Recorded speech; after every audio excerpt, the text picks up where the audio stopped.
That's enough.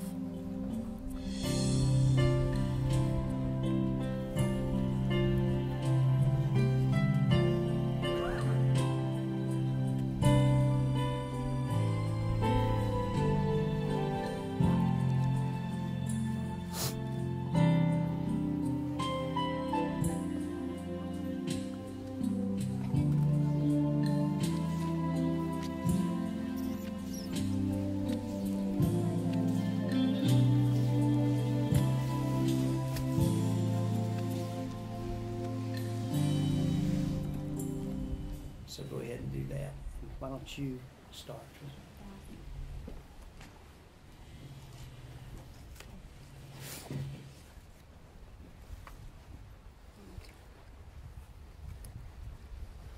Kyle, I knew I loved you when I got on that plane to come see you in Maine at that Thanksgiving, that first year. Especially not knowing anyone in your family, but I didn't care. As long as I was with you, it just felt right. At that moment, I knew I was falling in love with you and what you stand for. I knew I wanted to marry you when God kept me in this world after Ava was born. You stood right beside me, and I just believed that my dad was the angel sent to me watching over us, and thought if I can't be there with her, then he's the one I want by her side. The one to take my place and keep her safe. I promise from this day forward that you will be the only man to carry my tires as long as we both shall live. I have prayed for someone for you as long as I can remember. You have given me more than I could possibly imagine, especially our beautiful daughter and our family. Today our lives will be complete. I promise to love you, to be your best friend, to respect you and support you, to be patient with you, to work with you to achieve our goals, and to accept you unconditionally. And now you're my whole world. And now you're my whole life.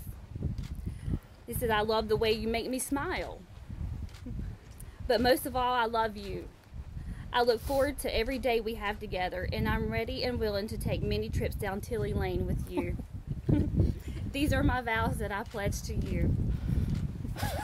I was supposed to go on with that one. Tricia, from when our lives began together, I knew I felt a connection between us. When we started to get to know each other, it seemed like everything we had just meant to be. We had a lot to build off from the beginning. We were blessed with the news of our beautiful baby girl. I knew the only one for me. As our relationship grew, so did my love for you and our family. As we stand here today in front of all of our family and friends to begin our life together, I promise you I'll always be by your side. I will always be the one for you to lean on and depend on. The one for you to come to when you're down, and the hand to lift you back up. As our journey of life today begins together, today we will face many good times as well as hard times. Though when the day ends, we'll endure them together. From this day forward, we'll be lifelong partners, but most importantly, best friends, and of course, husband and wife. I love you. I love you. Okay, that takes care of the promise part of the covenant, your vows to one another. And then sometimes people exchange rings. That's the rings. Get the ring.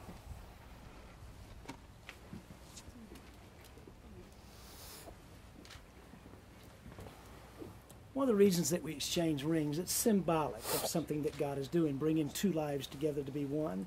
But we exchange rings because we make promises, and I hate to say this at this time, but sometimes we just drift from our promises.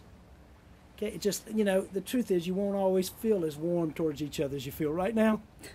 Okay, you won't always look as nice as you look right now. And in those moments, we need to remember that it's not about feelings. It's about a commitment that you made before the Father, family, and friends. And the ring is symbolic of that. In the Scripture, it says that sometimes people drift from what they know to be true. It says sometimes that they become hard of hearing and stubborn.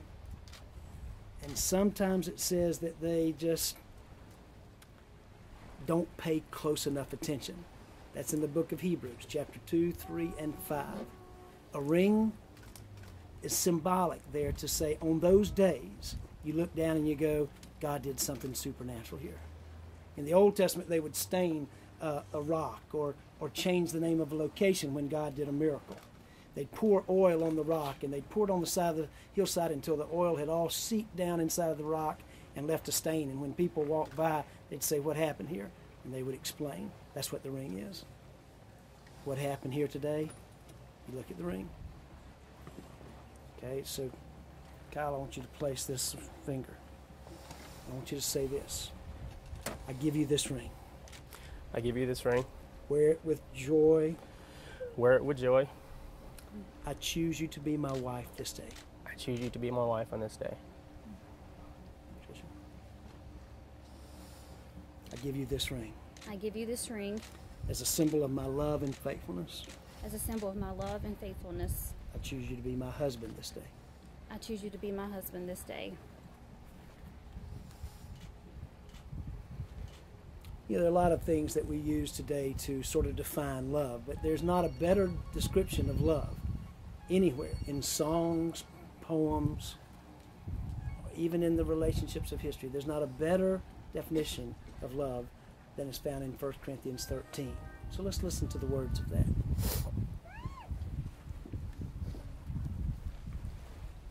Corinthians 13, verses 4 through 8. Love is patient, love is kind. It does not envy, it does not boast. It is not proud, it is not rude. It is not self-seeking. It is not easily angered. It keeps no record of wrongs. Love does not delight in evil, but rejoices within the truth. It always protects, always hopes, always perseveres. Love never fails. It's a great description of love. Actually, in my marriage, one of the things that we do is that we use that definition and we refer to it the first of every month. And we'll sit down and I'll put my name in the phrase instead of love. My wife will do the same. I'll say, Kenny is patient. And I'll go, not so well. And so I encourage you to do that, okay? To use it as a standard so that you sort of unload properly every moment of every day. Another thing that we do symbolically in a marriage ceremony is the unity candle. It also comes from Scripture that two lives come together to be one. Two lives that have been impacted through the years in many, many different ways.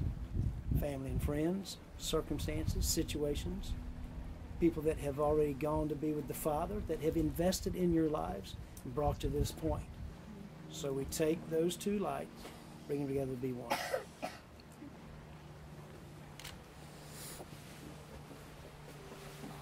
Let me get these candles out of here. Lift the whole thing up. You want to lift the whole thing up? Might as well.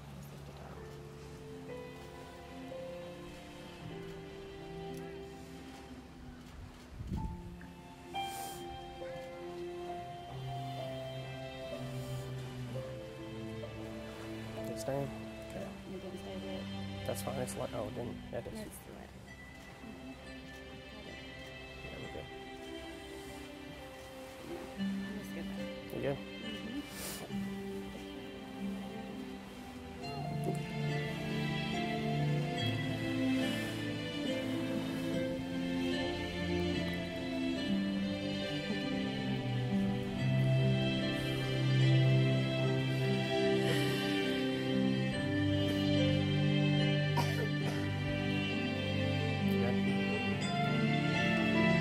Figured it would be.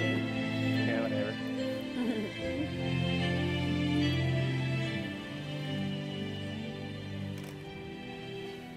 You know, as we continue the establishment of the covenant, we've already gone through, of course, the promises. And we're moving towards the identity. Okay, we've had a chance to think about the standard, the blueprint in Genesis and Corinthians, asking for God's blessings. And so as a pastor and as a friend, we want to stop for a moment and think about blessing. We know that God says, follow my blueprint and I will bless your relationship. I'll bless it with a sense of my presence. I'll bless it with a sense of my power, my purpose. But mostly what he says to us is, I will be partners with you in life, just as you desire to be partners with each other. You know, God's name is very clear in the Scripture. He manifests himself in lots of different ways. Sometimes he changes his name, although he doesn't change in character, but the way that he manifests himself does. It's called Elohim in Genesis chapter 2, God the Creator. It's called El Shaddai, God the Provider. It's called Jehovah, the God that enters into relationship and partnership with him. Jehovah Roi, the God that sees. Jehovah Rapha, the God that heals. So names are important to the Father. Mr. and Mrs. is very important to him. Kyle, you've chosen Tricia to be your bride. Tricia, you've chosen, by God's grace, Kyle to be your husband. I want you to remember all that we've talked about here. Okay, but on the days that you maybe just can't remember the vow perfectly and you have to look for your cheat sheet on this card, I want you to remember a passage in Colossians 3. It says this, let the peace of Christ rule, since you were called to peace. That's a great word. The word peace is the Greek word irene. It means to come together with no separation. It means two lives coming together.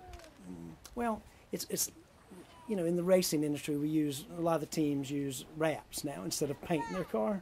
Okay, and they'll wrap the car, and there'll be a guy at the team that does about all he does is make sure there's no air bubbles in the wrap. Mm-hmm. Okay, and that's what the word peace means. To come together and not let there be any gaps in your togetherness, any air bubbles in your togetherness. So what God is saying in Colossians is, let that be the umpire. Let that rule. If you're going through the day and there's a little bit of separation, you stop and you ask the Father to help you get it right. Regardless of where you are, nothing is more important than that. His power, His presence, His partnership. So as a pastor and a friend, it is a joy to get to this part. Okay?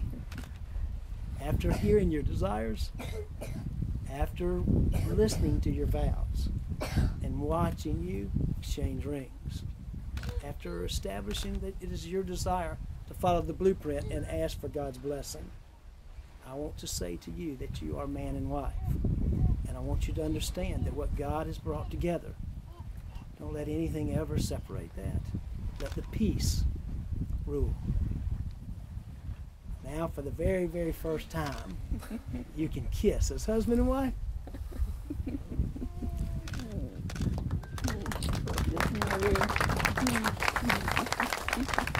Ready? It's a joy to present to you Mr. and Miss Kyle Coolidge.